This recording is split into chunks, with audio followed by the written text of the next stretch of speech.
السلام علیکم ورحمۃ اللہ وبرکاتہ، نحمده ونصلی علی رسولہ الکریم، اما بعد فاعوذ باللہ من الشیطان الرجیم، بسم اللہ الرحمن الرحیم، رب اشرح لی صدری ویسر لی امری واحلل عقدۃ من لسانی یفقہوا قولی۔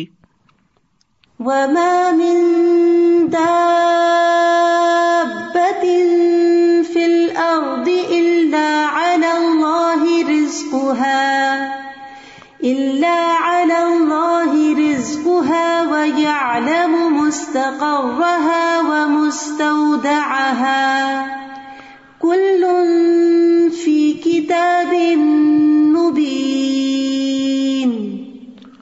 وما من دابة في الأرض إلا على الله رزقها ويعلم مستقرها ومستودعها كل في كتاب مبين۔ اور زمین میں چلنے والا کوئی جاندار ایسا نہیں مگر اللہ ہی کے اوپر اس کا رزق ہے، اور وہ اس کے ٹھہرنے کی جگہ اور اس کے سونپے جانے کی جگہ کو جانتا ہے۔ سب کچھ ایک واضح کتاب میں درج ہے۔ تو ہر جاندار کا رزق اللہ کے ذمہ ہے۔ آج ہم اس موضوع پر گفتگو کریں گے۔ رزق ہر جاندار کی ضرورت ہے، کوئی ذی روح اس کے حصول کی جد و جہد سے خالی نہیں ہو سکتا، مگر ہمارا دین اس کو ضرورت کے درجے میں رکھتا ہے، نہ کہ مقصد کے درجے میں۔ یعنی رزق کمانا، رزق کھانا ضروریات زندگی میں سے تو ہے، لیکن زندگی کا مقصد نہیں ہے۔ یعنی ہم جینے کے لیے کھا رہے ہیں، کھانے کے لیے نہیں جی رہے۔ مومن کے پاس جو دولت آتی ہے وہ اسے اپنی ضروریات پر خرچ کرنے کے بعد دوسرے ضرورت مندوں پر بھی خرچ کرتا ہے، اپنی آخرت کی فکر کرتا ہے، نہ کہ اس دولت سے صرف اپنا معیار زندگی بلند کرتا چلا جائے۔ مومن جائز طریقے سے رزق حاصل کرتا ہے اور جائز جگہوں پر خرچ کرتا ہے۔ مومن اللہ کا رزق کھا کر اللہ ہی کو یاد کرتا ہے، اس کا شکر ادا کرتا ہے۔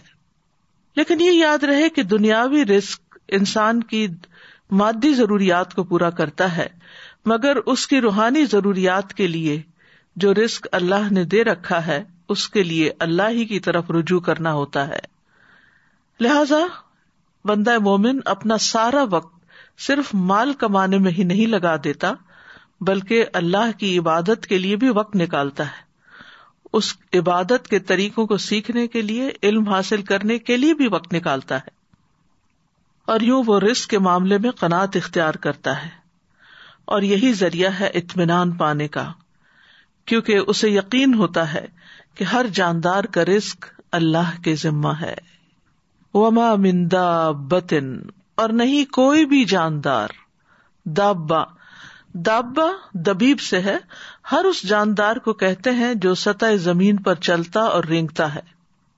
تو روئے زمین پہ چلنے والا ہر جاندار یعنی ذی روح، خواہ انسان ہو یا حیوان ہو، خشکی کا جانور ہو یا پانی کا جانور ہو، اس کی خوراک اور اس کا رزق اللہ تعالی کے ذمہ ہے۔ اس پلانٹ پر جتنے بھی جاندار ہیں ان سب کو وہی کھلاتا پلاتا ہے، ان کی ساری ضروریات وہی پوری کرتا ہے۔ یعنی اس نے اپنی تمام مخلوقات کی رزق کی ذمہ داری لے رکھی ہے۔ بولنے والی مخلوق، بے زبان مخلوق، یاد رکھنے والی، غافل، سوال کرنے والی، خاموش رہنے والی، اطاعت گزار، فرما بردار اور نافرمان اور اس کا انکار کرنے والے، وہ سب کو ہی رزق دیتا ہے۔ زمین پہ بکھری ہوئی جتنی بھی مخلوق ہے، زمین میں بسیرا کرنے والی جتنی بھی مخلوق ہے، آسمان کے کناروں پہ محو پرواز جو بھی مخلوق ہے، سمندر کی گہرائیوں میں تیرنے والی جو بھی مخلوق ہے، ان سب کی تعداد کو بھی وہی جانتا ہے، ان کی اقسام اور ضروریات کو جانتا ہے، اور انہیں ہر لمحے رزق پہنچا رہا ہے۔ سورۃ العنکبوت آیت 60 میں اللہ تعالیٰ فرماتے ہیں وَكَأَيٍّ مِّن دَابَّةٍ لَا تَحْمِلُ رِزْقَهَا اللَّهُ يَرْزُقُهَا وَإِيَّاكُمْ وَهُوَ السَّمِيعُ الْعَلِيمُ۔ اور کتنے ہی چلنے والے جاندار ہیں جو اپنا رزق اٹھائے نہیں پھرتے، یعنی اپنی کمر پہ لاد کے نہیں پھر رہے، بلکہ ایک وقت کا کھاتے ہیں اور پھر اگلے وقت کے لیے پھر تلاش میں نکل پڑتے ہیں. اللہ انہیں رزق دیتا ہے اور تمہیں بھی، اور وہی سب کچھ سننے والا اور سب کچھ خوب جاننے والا ہے. پرندوں کو رزق دینے والا بھی اللہ ہے. عمر بن خطاب سے روایت ہے، کہتے ہیں کہ رسول اللہ صلی اللہ علیہ وسلم نے فرمایا، اگر تم اللہ پر اس طرح توکل کرو جس طرح حق ہے توکل کرنے کا، تو وہ تمہیں اسی طرح روزی دے جیسے وہ پرندوں کو دیتا ہے. صبح کو وہ بھوکے اٹھتے ہیں اور شام کو پیٹ بھرے ہوئے آتے ہیں، لیکن وہ سارا دن رزق تلاش کرتے ہیں، یعنی ان کے گھونسلے تک نہیں پہنچتا بلکہ وہ اس کے لیے کوشش اور محنت کرتے ہیں. جانوروں کے رزق کا بھی مالک اللہ ہے. اس سلسلے میں مسند احمد میں ایک روایت آتی ہے، ابو سعید خدری سے مروی ہے، وہ کہتے ہیں کہ ایک بھیڑیے نے ایک بکری پر حملہ کیا اور اس کو پکڑ کر لے گیا. چرواہے نے اس کا تعاقب کیا اور اس سے بکری چھین لی. وہ بھیڑیا اپنے دم کے بل بیٹھ کر کہنے لگا کہ تم اللہ سے نہیں ڈرتے کہ تم نے مجھ سے میرا رزق جو اللہ نے مجھے دیا تھا چھین لیا. وہ چرواہا کہنے لگا، تعجب ہے کہ ایک بھیڑیا اپنی دم پر بیٹھ کر مجھ سے انسانوں کی طرح بات کر رہا ہے. تو وہ بھیڑیا کہنے لگا، میں تمہیں اس سے زیادہ تعجب کی بات نہ بتاؤں؟ محمد صلی اللہ علیہ وسلم یثرب میں لوگوں کو ماضی کی خبریں بتا رہے ہیں. جب وہ چرواہا اپنی بکریوں کو ہانکتا ہوا مدینہ پہنچا تو اپنی بکریوں کو کسی گوشے میں جمع کیا اور رسول اللہ صلی اللہ علیہ وسلم کی خدمت میں حاضر ہوا اور سارا واقعہ سنایا. رسول اللہ صلی اللہ علیہ وسلم کے حکم پر الصلاۃ جامعۃ کی منادی کر دی گئی، اور یہ اس وقت ہوتا تھا جب آپ سب لوگوں کو نماز کے وقت کے علاوہ اکٹھا کرنا چاہتے تھے. پھر آپ اپنے گھر سے نکلے اور چرواہے سے فرمایا کہ لوگوں کے سامنے اپنا واقعہ بیان کرو. اس نے لوگوں کے سامنے سارا واقعہ بیان کر دیا. رسول اللہ صلی اللہ علیہ وسلم نے فرمایا، اس نے سچ کہا. تو یہاں پر اللہ سبحانہ وتعالی بندوں کو تسلی دے رہے ہیں کہ رزق کے معاملے میں زیادہ پریشان نہ ہو، کیونکہ سب کا رازق اللہ ہی ہے، وہی سب کو رزق فراہم کرتا ہے. یہ اللہ کا وعدہ ہے اور اس کی ایک سچی ضمانت ہے، اس کا فضل اور مہربانی ہے. حالانکہ اللہ کے ذمے کچھ بھی واجب نہیں ہے، لیکن اگر اللہ نے یہ وعدہ کر رکھا ہے تو پھر یہ ضرور پورا ہو کر رہے گا، کیونکہ اللہ وعدے کی خلاف ورزی نہیں کرتا. شیطان انسانوں سے فقر کا وعدہ کرتا ہے جبکہ اللہ فضل کا وعدہ کرتا ہے. سورۃ البقرہ میں آتا ہے، الشیطان یعدکم الفقر ویأمرکم بالفحشاء واللہ یعدکم مغفرۃ منہ وفضلا واللہ واسع علیم. شیطان تمہیں فقر کا ڈراوا دیتا ہے اور تمہیں شرمناک بخل کا حکم دیتا ہے، اور اللہ تمہیں اپنی طرف سے بڑی بخشش اور فضل کا وعدہ دیتا ہے، اور اللہ وسعت والا سب کچھ جاننے والا ہے. ابن عباس کہتے ہیں کہ دو چیزیں اللہ کی طرف سے ہیں، دو شیطان کی طرف سے ہیں. شیطان تم سے محتاجی کا وعدہ کرتا ہے اور کہتا ہے اپنا مال خرچ نہ کرو، اسے اپنے ہی پاس روک کر رکھو کیونکہ تمہیں آئندہ اس کی ضرورت ہوگی، اور وہ تمہیں بے حیائی کا حکم بھی دیتا ہے. اور اللہ تم سے وعدہ کرتا ہے کہ وہ ان نافرمانیوں پر تمہیں معاف کر دے گا اور رزق میں اضافہ کر دے گا. اور جہاں تک لفظ رزق کا تعلق ہے تو ابن منظور لسان العرب میں کہتے ہیں، رزق سے مراد ہر وہ چیز ہے جس کے ساتھ ہر زندہ مخلوق کی زندگی قائم ہوتی ہے، خواہ وہ چیز مانوی ہو یا مادی ہو. یعنی ہر زندہ مخلوق جس چیز پر انحصار کرتی ہے، جس پر اس کی زندگی کا دار و مدار ہوتا ہے، وہ اس کے لیے رزق ہے. لیکن یاد رکھیے کہ رزق صرف کھانا پینا ہی نہیں، صرف مال ہی نہیں، بلکہ ہر نعمت رزق ہے. یعنی بعض لوگ سمجھتے ہیں کہ شاید مال کا ملنا ہی رزق ہے، جبکہ ہر وہ نعمت جو اللہ نے آپ کو دی ہے وہ اللہ کا رزق ہے. اس میں مال بھی ہے، آل اولاد بھی ہے، اہل و عیال ہے، صحت، محبت، قبولیت، یہ ساری چیزیں رزق کہلاتی ہیں.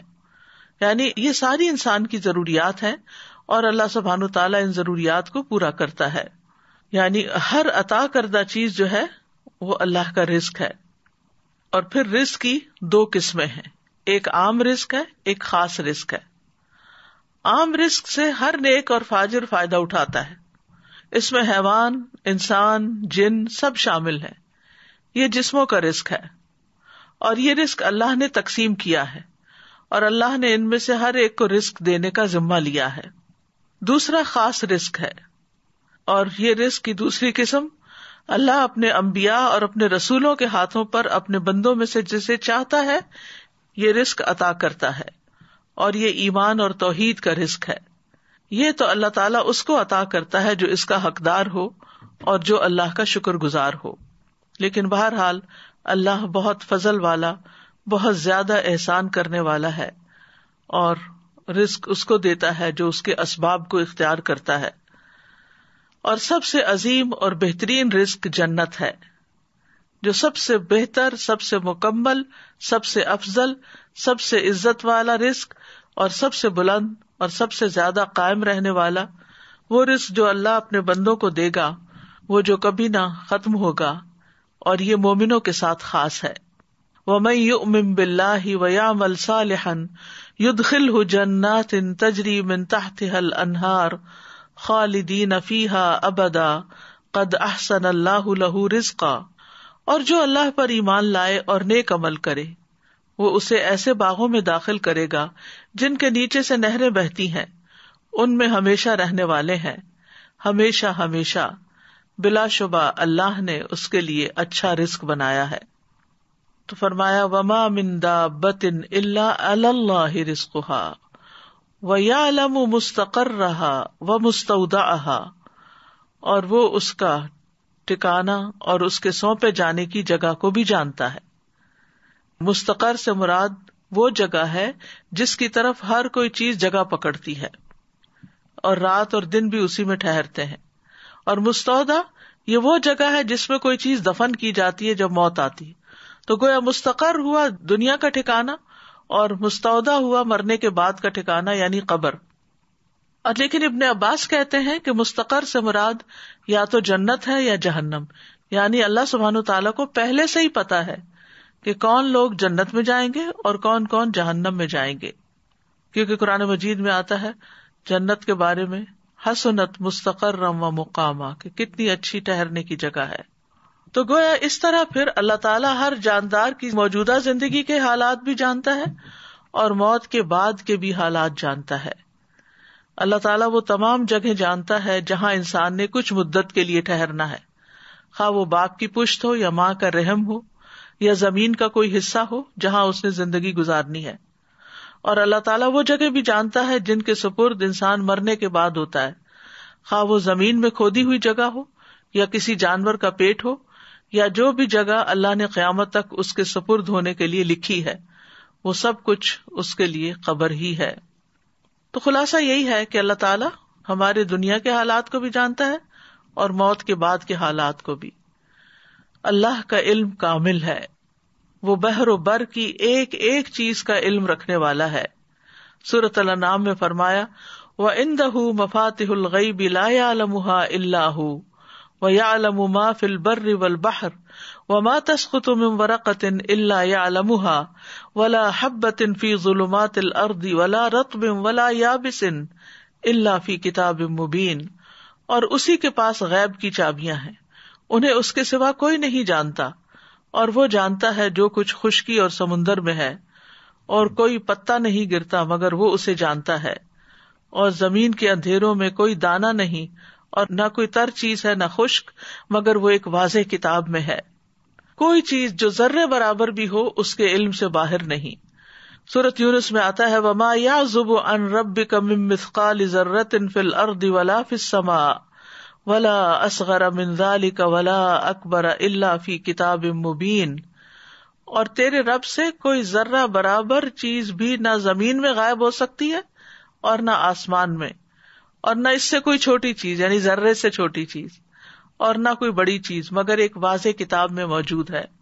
کل فی کتاب مبین، ہر چیز لوح محفوظ میں لکھی ہوئی ہے، واضح کتاب میں لکھی ہوئی ہے.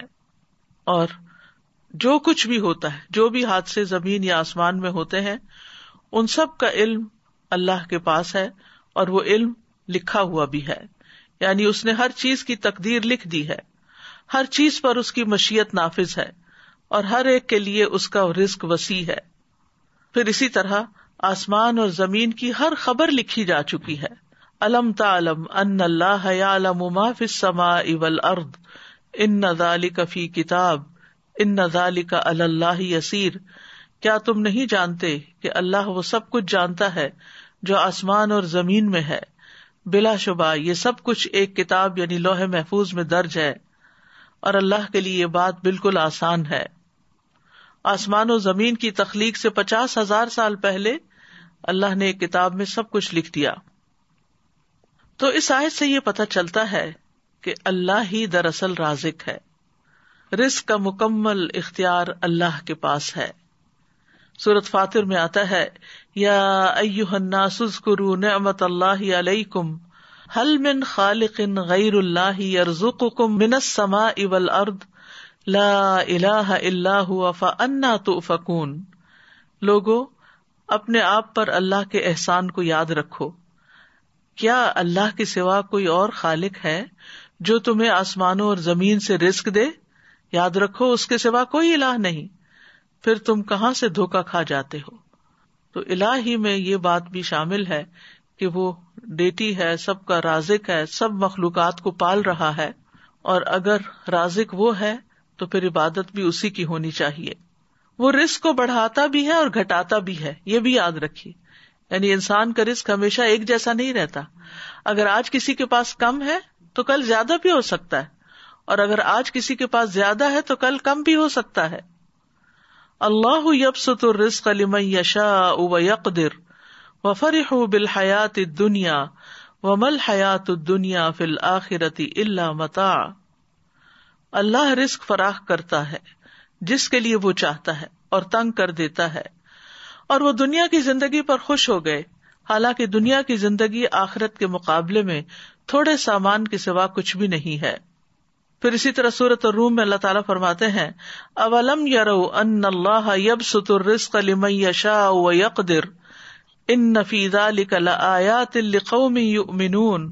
اور کیا انہوں نے نہیں دیکھا کہ اللہ رزق فراخ کر دیتا ہے جس کے لیے وہ چاہتا ہے اور تنگ کر دیتا ہے، بے شک اس میں ان لوگوں کے لیے یقیناً بہت سی نشانیاں ہیں جو ایمان رکھتے ہیں۔ آسمان و زمین کی کنجیاں اسی کے پاس ہیں، اکثر لوگ اس کے اس اختیار سے لا علم ہیں۔ سورۃ سبا میں فرمایا، قل ان ربی یبسط الرزق لمن یشاء ویقدر ولکن اکثر الناس لا یعلمون۔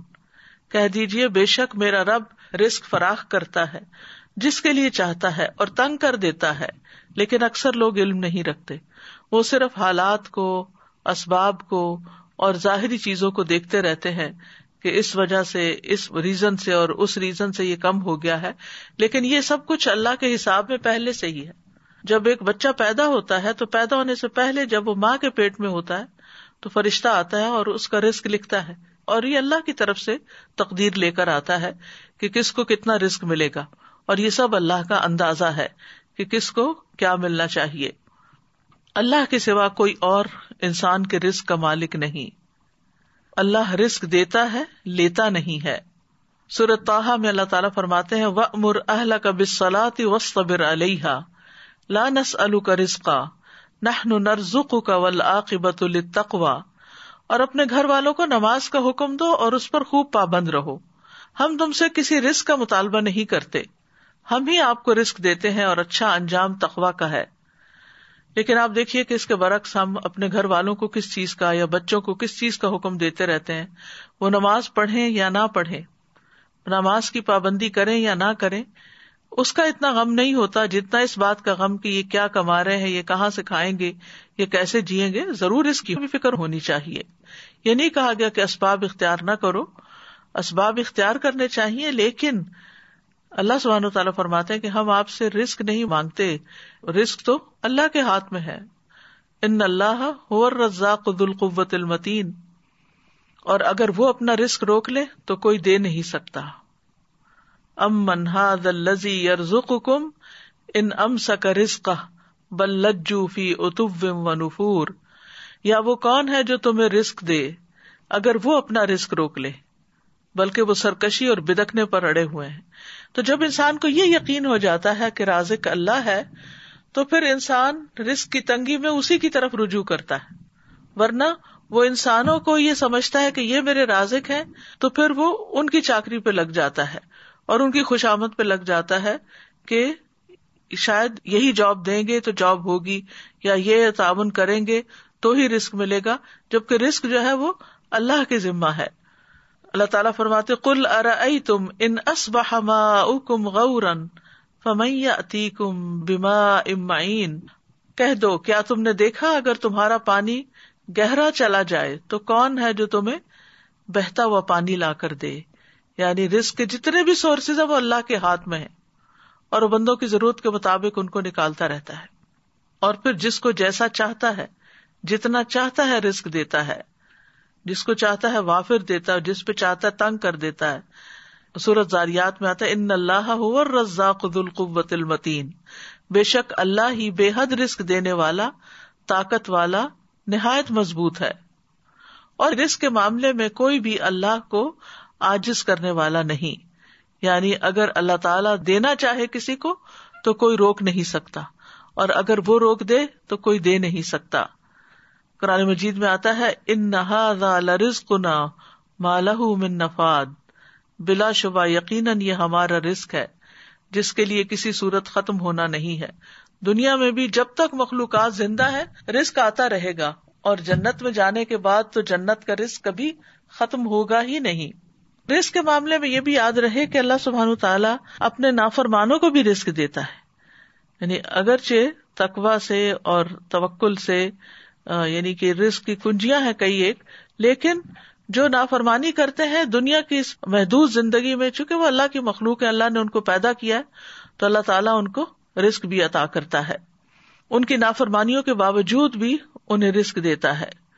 شیطان بھی اللہ ہی سے رزق مانگتا ہے، حالانکہ وہ اللہ کا دشمن ہے، لیکن رسول اللہ صلی اللہ علیہ وسلم نے فرمایا کہ ابلیس نے کہا اے میرے رب تو نے اپنی ساری مخلوق کا رزق واضح کر دیا ہے، تو میرا رزق کہاں ہے؟ اللہ نے فرمایا ہر وہ چیز جس پر میرا نام نہ لیا جائے اس رزق میں تم شامل ہو. پھر اسی طرح آسمان والوں کو بھی وہی رزق دیتا ہے اور زمین والوں کو بھی وہی رزق دیتا ہے. حاتم الاسم سے پوچھا گیا من این تاکلوا، کہاں سے تم کھاتے ہو؟ یعنی تم کوئی کام کاروبار تو نہیں کرتے، کھاتے کہاں سے ہو؟ قال من عند اللہ، کہنے لگا اللہ کے پاس سے. ان کو کہا گیا کہ اللہ تعالیٰ آسمان سے تمہارے لیے دینار و درہم نازل فرمائیں گے؟ انہوں نے کہا کیا اللہ صرف آسمان ہی میں ہے؟ یہ زمین بھی اسی کی ہے اور یہ آسمان بھی اسی کا ہے. اگر وہ میرا رزق آسمان سے نہ دے گا تو زمین سے چلا کر میرے پاس لے آئے گا. ہم کہتے ہیں نا تمہارا آسمان سے اترے گا، بات یہ ہے کہ وہ زمین سے بھی لے آئے گا.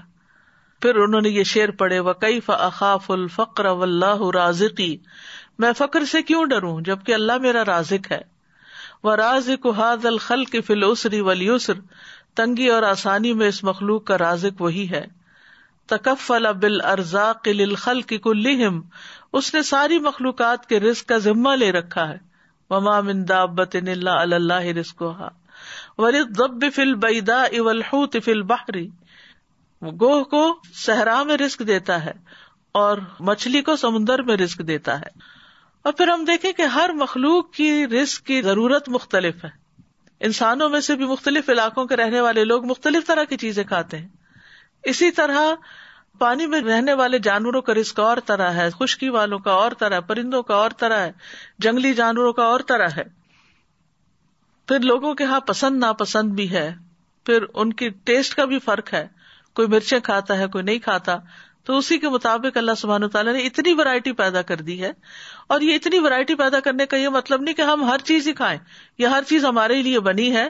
ہر ایک کی ضرورت کے مطابق اللہ تعالیٰ نے تقسیم کر رکھا ہے. کچھ لوگ کچھ چیزوں کو بالکل بھی نہیں کھا سکتے.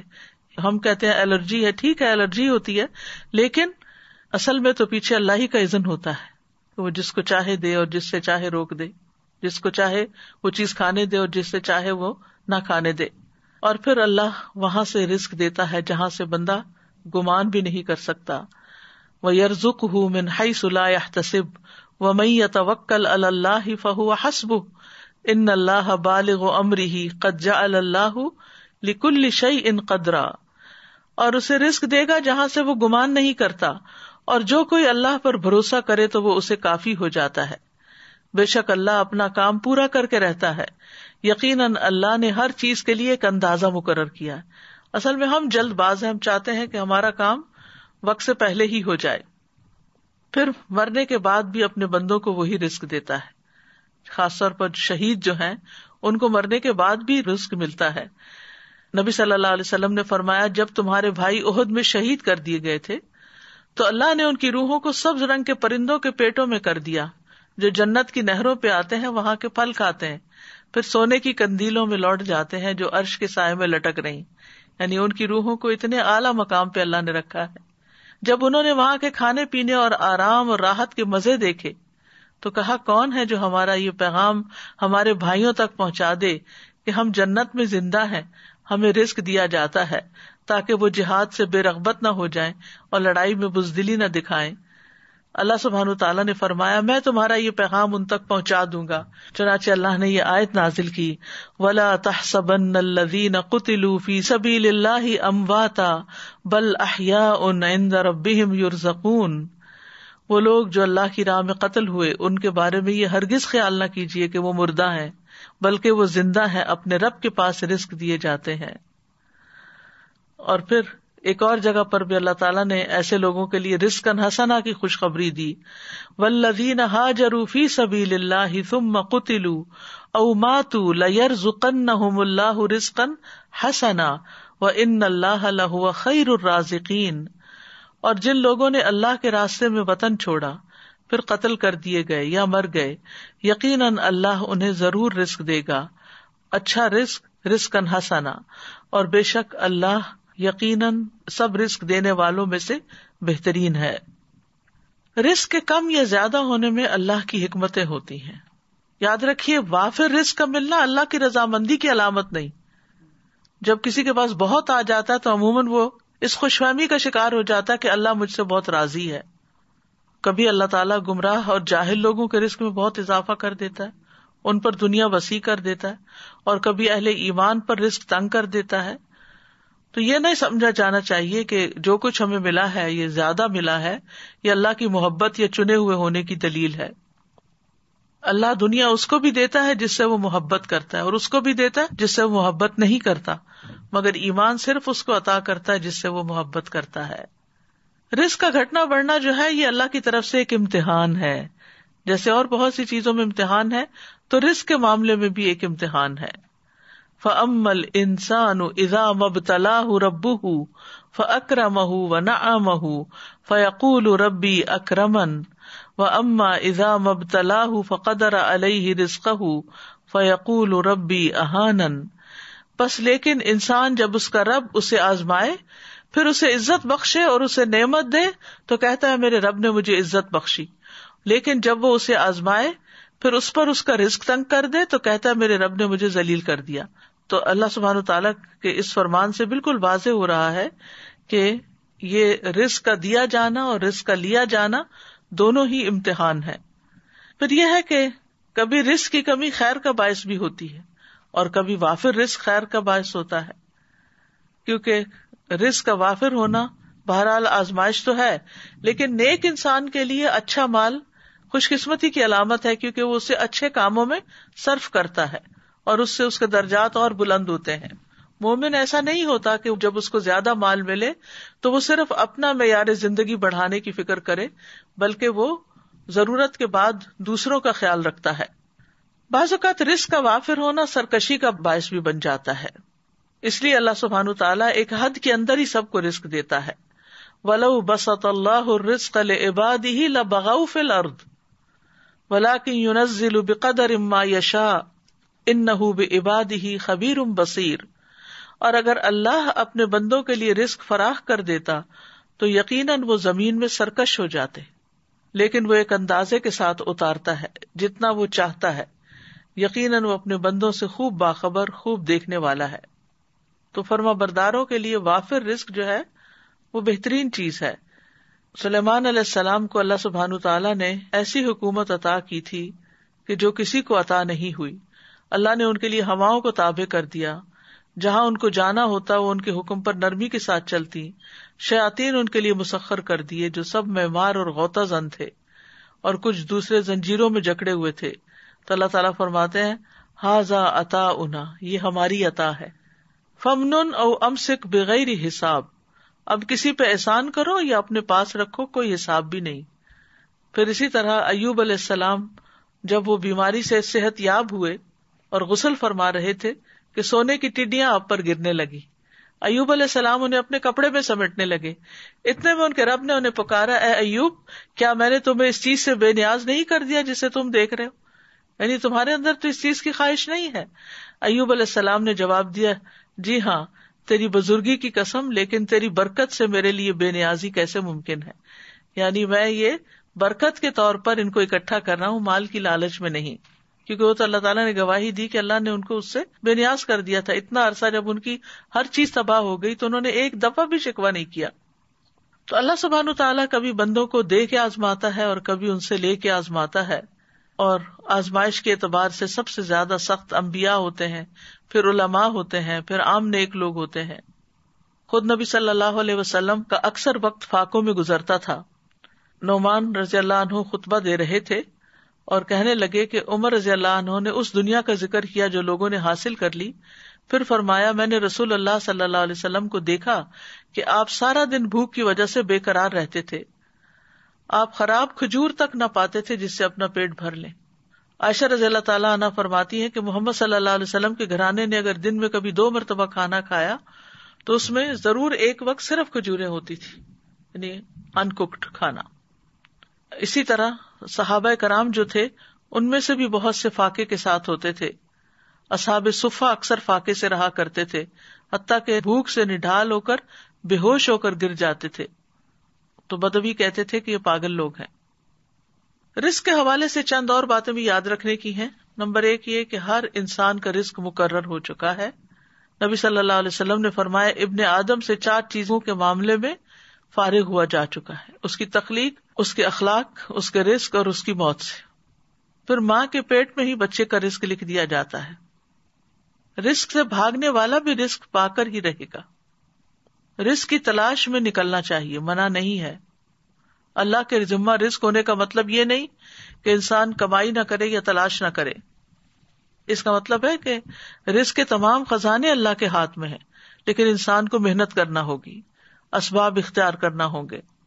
اور رزق کی تلاش کا بھی حکم دیا گیا ہے، فابتغوا عند اللہ الرزق واعبدوہ. جمعے کے دن بھی جب جمعہ پڑھ لیا جائے تو کیا حکم دیا گیا؟ فاذا قضیت الصلاۃ فانتشروا فی الارض وابتغوا من فضل اللہ، کہ جب نماز ادا کی جا چکے تو زمین میں پھیل جاؤ اور اللہ کا فضل تلاش کرو. واذکروا اللہ کثیرا لعلکم تفلحون، اور اللہ کو بہت یاد کرو تاکہ تم فلاح پاؤ. پھر زمین میں چلنے پھرنے کا حکم ہے اور رزق کھانے کا حکم ہے. فامشوا فی مناکبہا وکلوا من رزقہ والیہ النشور، کہ اس کے کندھوں پہ چلو، یعنی سفر کرو، کمائی کرو، محنت کرو اور اس کے دیے ہوئے میں سے کھاؤ اور اس کی طرف دوبارہ تمہیں اٹھ کے جانا ہے. رزق کی تلاش کے لیے جانا انبیاء کی سنت ہے. اسماعیل علیہ السلام کی شادی کے بعد ابراہیم علیہ السلام اپنے چھوڑے ہوئے خاندان کو دیکھنے آئے. اسماعیل علیہ السلام گھر پر نہیں تھے، دوبارہ آئے، دوبارہ بھی گھر پہ موجود نہیں تھے. آپ ان کی بیوی کے ہاں گئے، ان سے اسماعیل علیہ السلام کے بارے میں پوچھا. انہوں نے بتایا کہ ہمارے لیے روزی تلاش کرنے گئے ہیں. پھر اسی طرح صحابہ کی صفت قرآن میں بتائی گئی، وآخرون یضربون فی الارض یبتغون من فضل اللہ، اور کچھ دوسرے زمین میں سفر کریں گے، اللہ کا فضل تلاش کریں گے. پھر اسی طرح رزق کی تلاش میں اعتدال سے کام لینا چاہیے، یعنی سارا وقت اس میں نہیں لگانا چاہیے، کیونکہ ہر ایک کو وہ ملے گا جو اس کے لیے لکھ دیا گیا ہے. یاد رکھیے، رزق کے لیے محنت کرنے، کمانے کے علاوہ کچھ اور چیزیں بھی ہیں کہ جو انسان کے رزق کو بڑھاتی ہیں، جس میں نمبر 1 ایمان اور تقوی اختیار کرنا. وَمَن يَتَّقِ اللَّهَ يَجْعَل لَّهُ مَخْرَجًا وَيَرْزُقْهُ مِنْ حَيْثُ لَا يَحْتَسِبُ. جو اللہ کا تقوی اختیار کرے گا، اللہ اس کے لیے مشکلات سے نکلنے کا راستہ بنا دے گا. اللہ اس کو وہاں سے رزق دے گا جہاں سے وہ گمان بھی نہیں رکھتا. پھر اسی طرح ایمان اور عمل صالح کرنے والے سے اللہ کا وعدہ ہے کہ وہ اس کو رزق عطا کرے گا. ابن عباس سے اس آیت کا مطلب پوچھا گیا، من عمل صالحا من ذکر او انثى وهو مؤمن فلنحيينه حیاتا طیبہ. جو بھی نیک عمل کرے، مرد ہو یا عورت ہو اور وہ مومن ہو، تو یقیناً ہم اسے ضرور زندگی بخشیں گے، پاکیزہ زندگی، اور یقیناً ہم انہیں ان کا اجر ضرور بدلے میں دیں گے. تو انہوں نے کہا حیات طیبہ سے مراد حلال رزق ہے، کہ ایسے لوگوں کو اللہ تعالیٰ حلال رزق عطا کرے گا. پھر یہ ہے کہ رزق کمانے کے ساتھ ساتھ عبادت کے لیے وقت نکالنا چاہیے، ورنہ فرمایا ابن آدم مجھ سے دور نہ ہو ورنہ میں تیرے دل کو فقر سے اور تیرے ہاتھ کو شغل سے بھر دوں گا. یعنی کام کبھی ختم نہیں ہوگے، عبادت کے لیے بھی وقت نکالو. پھر فرائض کی ادائیگی، پھر اللہ کی اطاعت کرنا. حدیث میں آتا ہے رزق کی تلاش میں میانہ روی اختیار کرو، کہیں ایسا نہ ہو کہ رزق کا مؤخر ہونا تمہیں اس بات پر اکسا دے کہ تم اللہ کی نافرمانیاں کر کے اس کی تلاش میں پڑ جاؤ. یاد رکھو جو کچھ اللہ کے پاس ہے وہ اس کی اطاعت کر کے ہی حاصل کیا جا سکتا ہے. یعنی صرف دنیا کی طرف ہی توجہ نہ ہو بلکہ اللہ کی اطاعت کو بھی نہ بھولو. یاد رکھیں شروع میں ہم نے کہا تھا نا کہ رزق سے مراد صرف کھانا پینا ہی نہیں ہے بلکہ باقی چیزیں بھی ہیں. پھر اسی طرح نیکی کے کام کرنا، شکر گزار بننا نعمتوں کو بڑھا دیتا ہے. لئن شکرتم لازیدنکم، اگر تم شکر ادا کرو گے تو میں تم کو اور ضرور زیادہ دوں گا. پھر توبہ استغفار کرنا، اس سے رزق میں اضافہ ہوتا ہے. تسبیحات سے رزق ملتا ہے. اللہ کے نبی نوح علیہ السلام کی وفات کا وقت جب قریب آیا تو انہوں نے اپنے بیٹے سے فرمایا سبحان اللہ و بحمدہ کا ورد کرتے رہنا، یہ ہر چیز کی نماز ہے اور اسی کے ذریعے مخلوق کو رزق ملتا ہے. پھر پے در پے حج اور عمرہ کرنا، صلہ رحمی کرنا، رشتہ داروں کو دینا. فرمایا جس شخص کو پسند ہو کہ اس کے رزق میں وسعت ہو یا اس کی عمر دراز ہو تو اسے چاہیے کہ وہ صلہ رحمی کرے. دوسروں پر خرچ کرنے سے رزق میں اضافہ ہوتا ہے. رسول اللہ صلی اللہ علیہ وسلم نے فرمایا کہ اللہ عز و جل فرماتا ہے اے ابن آدم خرچ کرو میں تجھ پر خرچ کروں گا. پھر اسی طرح کمزور لوگوں کا خیال رکھنے کی بدولت رزق ملتا ہے.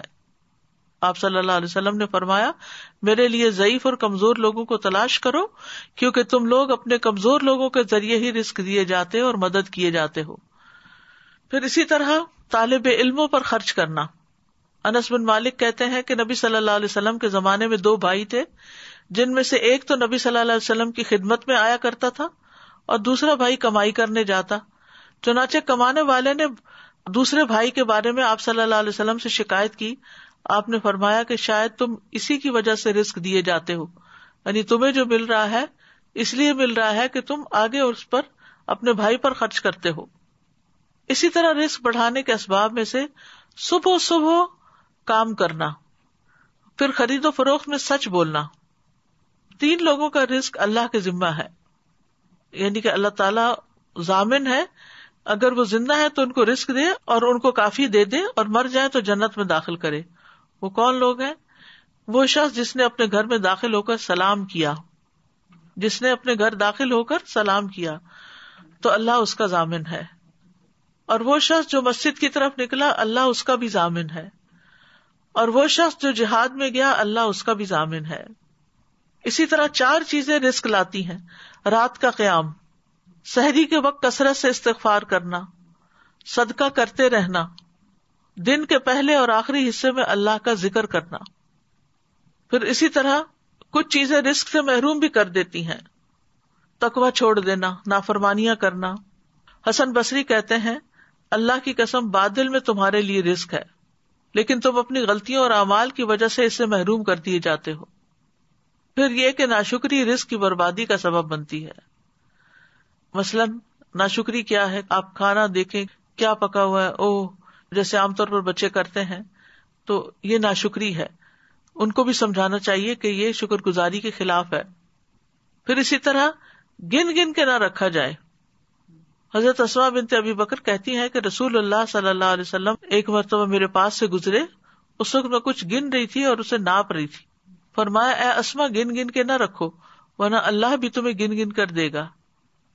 کہتی ہیں کہ رسول اللہ صلی اللہ علیہ وسلم کے اس ارشاد کے بعد میں نے اپنے پاس سے کچھ جانے والے یا آنے والے کو شمار نہیں کیا. نہیں کچھ میرے پاس آیا، کتنا مال آیا کتنا گیا اس کو میں نے کبھی گنا نہیں.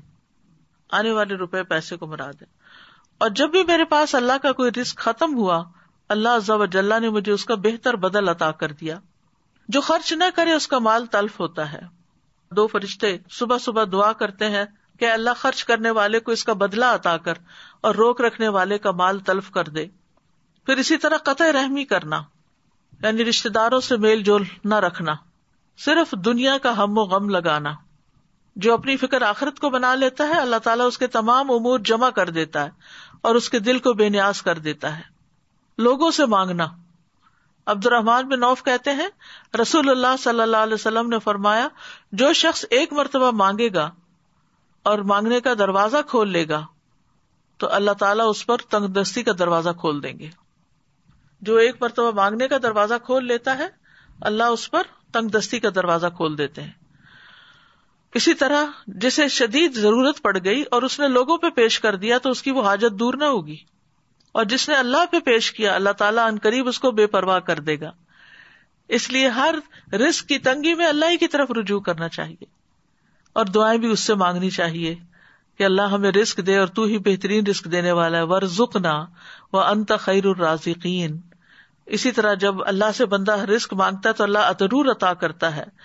اذا قلت اللہم ارزقنی، جب تم کہتے ہو اللہ مجھے رزق دے، قال اللہ قد فعلت، تو اللہ تعالیٰ کہتے ہیں میں نے دے دیا، میں نے فیصلہ کر لیا.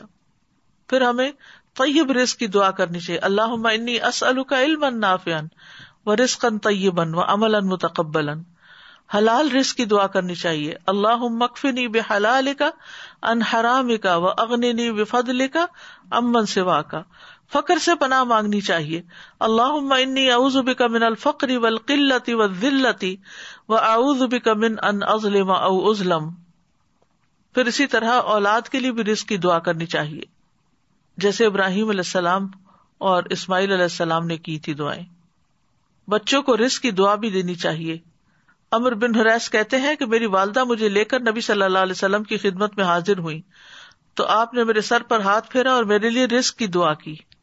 خادموں کے رزق میں برکت کی دعا دینی چاہیے. بڑھاپے میں وسیع رزق کی دعا کرنی چاہیے. رزق کی وجہ سے دنیا کی اصلاح کی دعا کرنی چاہیے. وَأَصْلِحْ لِي دُنْيَايَ الَّتِي فِيهَا مَعَاشِي. اللہ دنیا کے حالات اچھے رکھنا کیونکہ میری معاش اسی میں ہے. برکت کے لیے دعا کرنی چاہیے. اللہم بارک لنا فی وارزقنا خیرا منہ. یعنی جب بھی اللہ تعالیٰ کھانا کھلائیں تو اس کے بعد یہ دعا کر لینی چاہیے.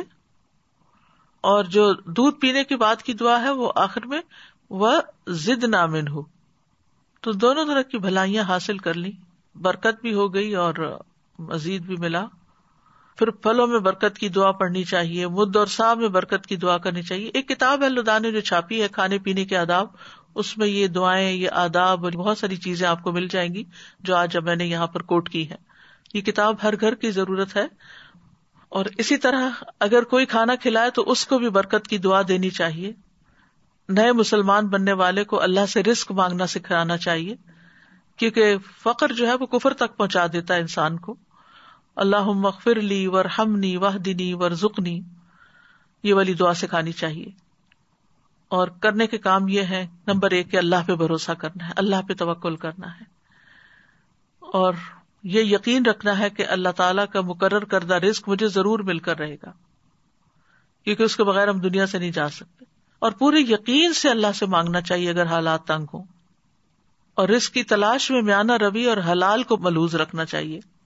رزق کے بارے میں جو سوال پوچھے جائیں گے ان کی بھی تیاری کرنی چاہیے. وَعَنْ مَالِهِ مِنْ أَيْنَ اكْتَسَبَهُ وَفِيمَا أَنْفَقَهُ. قیامت کے دن انسان کے قدم ہل نہیں سکیں گے جب تک 5 سوال نہ. ان میں سے ایک یہ ہے کہ مال کہاں سے کمایا اور کہاں خرچ کیا. پھر حلال ذرائع اختیار کرنے، حرام سے بچنا ہے. اور جو اللہ دے اس پر راضی ہونا ہے، اللہ کی تقسیم پر راضی رہنا ہے.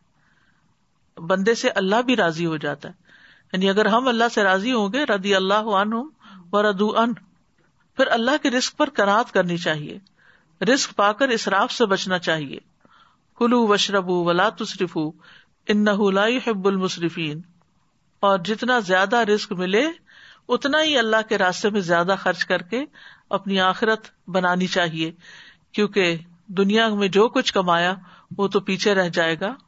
یہاں کینیڈا میں جو لوگ سن رہے ہیں، یہ کتاب جو ہے کھانے پینے کے آداب آپ آن لائن آرڈر کر سکتے ہیں اور کل کے ٹاپک سے متعلق کتاب قرآن مجید کے آداب اور فضائل جو ہیں وہ بھی آپ آن لائن آرڈر کر سکتے ہیں. اللہ سبحانہ وتعالی ہم سب کو رزق حلال عطا فرمائے اور کبھی کسی کا محتاج نہ کرے. وآخر دعوانا ان الحمد للہ رب العالمین. سبحانک اللہم وبحمدک اشہد ان لا الہ الا انت استغفرک واتوب الیک. السلام علیکم ورحمۃ اللہ وبرکاتہ.